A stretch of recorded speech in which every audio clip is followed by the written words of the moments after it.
Ever wonder why your photos feel kind of flat after your first edit? Today I'll show you a few simple color contrast tools in Lightroom that will instantly make your photos pop without going overboard. Hi, I'm Zach, and in this video we're going to focus on bringing your photos to life with color and contrast. You'll learn how to use tools like Vibrance, Saturation, the HSL Panel, and beginner-friendly look at the tone curve. These are the edits that add mood, depth, and energy to your shots without making them look fake or overprocessed. Okay, let's start simple with Vibrance and Saturation. They sound similar, but they have very different behaviors. Saturation boosts the intensity of all colors equally. This can easily push skin tones too far or make your photo look cartoony. Watch what happens when I drag the saturation all the way up on this photo. And then we turn it off and on. We can look how the bug on this flower looks, that little mite. It just doesn't look natural with the saturation all the way up. So we're going to undo that. Now Vibrance, on the other hand, is smarter. It protects skin tones and things, and it only boosts the less saturated colors. So when we bring up Vibrance, watch the changes.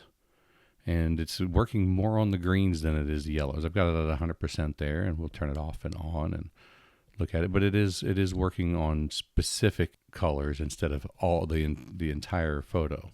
We're going to reset that as well. So we're back to 0. If you're editing portraits or anything with people in it, Vibrance is usually a safer option. Nature or landscapes, a touch of both can really improve your photos.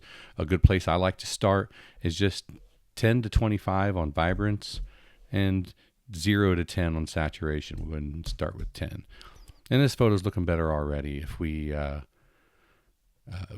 turn it off and on, we can see the before and the after, and there's a significant change there, and the photo's already looking a lot better. Next up, we'll talk about the HSL panel. Sometimes when I open Lightroom, I don't know why this is, but the HSL panel is hidden. First off, it's under this color mixer drop down on the right hand panel, and mine likes to default to point color, which we'll talk about at a later date. But you click the mixer button, and here you get your HSL panel. The 3 options here that we can adjust on each of these colors are hue, saturation, and luminance. We'll start with hue. Hue shifts a color to be more warm or cool. For example, you can make green foliage look more yellow or more blue. Saturation adjusts how intense a specific color is. So if we wanted these greens to be really saturated, like when we adjusted the global slider, we would bring that all the way up. You can see these greens, especially these ones up here in the corner, those really change as I change that slider. We're going to undo that though. Luminance controls how bright or dark a color appears. So again, we're working on these greens. If we want to make them brighter, we bring them all the way up. If we want to make them darker, bring them all the way down. For this photo, I think I'd like them darker because I want to accent the yellows here. In the future video, we might go over how to make a mask so that we can only bring out the details in this flower and the greens, the leaves that are in the foreground, and darken everything else up to give it some really nice contrast. But for now, we're just demonstrating how the tools work.